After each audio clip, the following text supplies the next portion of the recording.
Hello dear students, welcome back to our history class. Today once again I am here to talk with you about a new lesson. So dear friends, in the last lesson we learned about the ancient kingdoms of the south, and today we are going to learn a new lesson, that is ancient India culture. Students, in the beginning of this course, I told you that in this course, means in this syllabus, we have to learn about ancient India. I also told you that there are three main types of history, that is ancient history, medieval history and modern history. So in 6th standard, we have to learn ancient India. We are learning about ancient India. So our lesson name is Ancient India and Cultural, means about the culture of ancient India we have to learn in this lesson. So dear students, in this lesson we will learn about language and literature, then we will learn about Sangam literature, then religious literature. So first of all, we will learn about the language and literature. So students, there was an uninterrupted literary tradition in ancient India. Uninterrupted means continue, which never got any disturbances or barriers in the way. It is known as uninterrupted. So it means that in ancient India there was literary tradition, and the literature was produced in the Sanskrit, Ardha Magadhi, Pali and Tamil languages. Means Sanskrit, Pali, Ardha Magadhi and Tamil. These are the four major languages of the ancient times through which literature was produced. And this literature included religious literature, treatises on grammar, epics, plays and stories. So this is the language and literature. So first of all, we have to learn about the Sangam literature. So students, before going to know Sangam literature, we have to understand what is meant by Sangam. Yes, so Sangam means the gathering of learned men. Means when learned men, qualified men, scholar men are coming together, they are gathering together. So this gathering is known as Sangam. So here we have to know Sangam means gathering of learned men. Once again you have to mind, Sangam means gathering of learned men, and the literature compiled in such a gatherings. Means the literature which is compiled through the gatherings of learned men, such a literature is known as Sangam literature. Once again listen the definition of the Sangam literature. Means Sangam means gathering of learned men, and the literature which compiled in gathering of learned men is known as Sangam literature.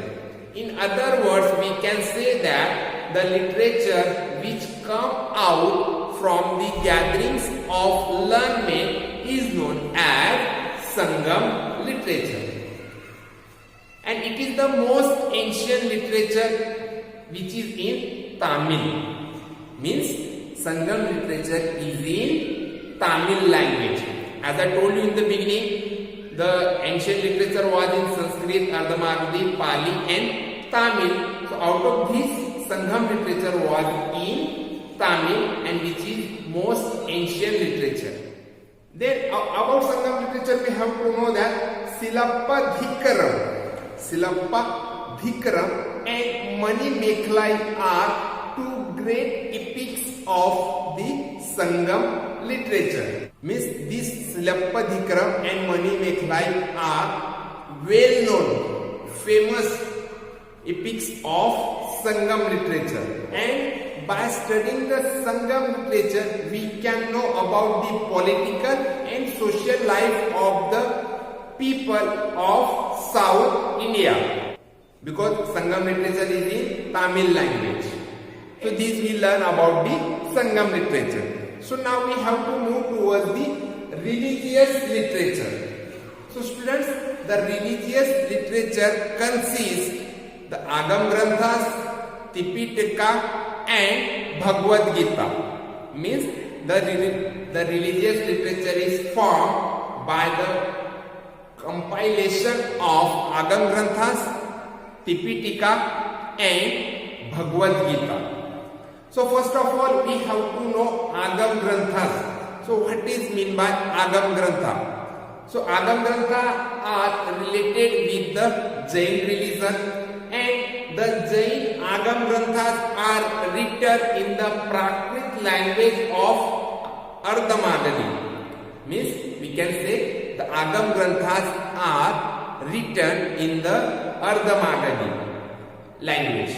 Ardhamagadi is the name of language which was used by Vardhaman Mahavir. And the Agam Granthas are nothing but the teachings of Vardhaman Mahavir. Means whatever Vardhaman Mahavir taught to the people, which type of messages he given to the people, this consists Agam Granthas. So in other words, we can say Agam Granthas are related with the Jain religion. And now we have to know about Tipitaka. So first of all, we will learn what is meant by Tipitaka. So students, T means 3 and Pitika means section or part. So students, now we have to learn what is meant by Tipitaka. So Tipitaka, T means 3 and Pitika means section or basket. So in other words, we can say Tipitaka means 3 sections or 3 baskets. And another thing we have to know about the Tipitaka, that is Tipitaka is written in Pali language. Agam Granthas were in Ardhamagadi language and Tipitaka is in Pali language. And again, the Tipitaka, as I told you, it means 3 sections or 3 baskets. So this Tipitaka consists 3 sections. So means there are 3 types of Tipitikas. So these 3 types of Tipitikas are Sutta Pitika, Vinay Pitika and Abhidhamma Pitika. So these are the 3 main types of Tipitikas. So first of all, we will learn about the Sutta Pitika. So students, the Sutta Pitika consists the teachings and sermons of Gautam Buddhas. Means whatever Gautam Buddha taught to the people, whatever sermons he gave, what was his messages. So about this information is given in the Sutta Pitika. Now second Pitika we have to learn, that is Vinay Pitika. So students, Vinay Pitika, Vinay means rule. Vinay means rule. So Vinay Pitika consists the collection of rules which Buddhist bhikkhu and Buddhist bhikkhunis has to follow in their daily life. In other words, we can say that Vinay Pitika is the collection of the rules which are followed by the Buddhist bhikkhu and Buddhist bhikkhunis in their daily life. And the last Pitika is Abhidhamma Pitika. And the Abhidhamma Pitika consists the explanation about the Buddhism. Means in the Abhidhamma Pitika we can get detailed information about the Buddhism. So these are the Tipitikas which we learn now. Now we have to learn about the Bhagavad Gita.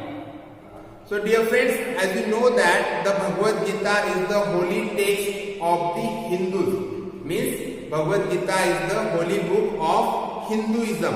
And the Bhagavad Gita is a part of Mahabharata. Means As you know that Mahabharata is one of the great epics, and the Bhagavad Gita is also known as part of Mahabharata. And there are two important messages of Bhagavad Gita are given here. The first is each one of us should do our duty without expecting rewards. This is the first and important message of the Bhagavad Gita. Each one of us should do our duty without expecting rewards. Means whatever duties we are doing in our daily life, so in return of that duty, we have no need to expect any reward from other people. It means that we have to do our duties without any expectations. This is the first message. And the second message of Bhagavad Gita is given here, that the doors of devotion of God are open for all. Means the doors of devotion of God are open for all. Means man also can do the devotion of God, women also can do, rich also, poor also, black also, white also. It means that there is not any type of discrimination or difference among the people in the sense of devotion of God. So that's why they are telling that the doors of devotion of God are open for all. So students, while learning religious literature, we have to know about the Adi Shankaracharya, who was the famous rishi of ancient times, and he emphasized on knowledge, and he also wrote commentaries on the Upanishads, Brahmanas and Bhagavad Gita. Means Adi Shankaracharya, you can see into the picture. Adi Shankaracharya studied about the Upanishads, Brahmanas and Bhagavad Gita, and after that he explained about these things. Later, Adi Shankaracharya also established 4 mutts. Mutts means ashram, and he established the 4 mutts at Badrinath, Dwarka, Jagannath Puri and Sringeri. At these 4 places, Adi Shankaracharya established 4 mutts or ashrams. Religious literature also consists Kautilya's Arthashastra. Kautilya is the name of Acharya Chanakya. So Acharya Chanakya wrote a book, namely Arthashastra, which is related with the economy. And this book, that is Arthashastra, written by the Kautilya or Acharya Chanakya, is the major source of guidance for the rulers. Means from this text, the rulers or kings can get an idea how to rule wisely. So students, in this way we learn about the religious literature. Now we have to know about the treatise on grammar. So students, Ashtadhyayi was written by the Panini, and he studied about the Sanskrit grammar, and he written a book, and name of that book is Ashtadhyayi, which deals with the rules and principles of Sanskrit grammar. Later, Patanjali studied his book, that is Ashtadhyayi, and he explained the rules and principles which were given in the Panini's book, and Patanjali also wrote his book, that is Mahabhyasa. So students, now we have to know about the Arsha and classical epics. So before going to know Arsha, we have to know what is meant by Arsha. So students, Arsha means the text which is composed by the rishis or sage. The text which is composed by the rishi or sage is known as Arsha. So students, in our Indian literature tradition, Ramayana and Mahabharata are the 2 great Arshas or epics, because these both epics were composed by the rishi. As we know that Ramayana was composed by the Valmiki rishi, and Mahabharata was composed by the Vyas Muni or Vyas rishi. The Shri Ram is the main character of the Ramayana, and Mahabharata deals with the war between the Kauravas and Pandavas. Not only this, Mahabharata is the comprehensive, means complete picture of various human sentiments or emotions. In other words, we can say that Mahabharata is the reflection of human emotions. So dear friends, in this way, today we learn about the language and literature. We also studied about the Sangam literature, religious literature. So remaining part of the lesson we will study into the next part of video. I hope you understand this. Thank you.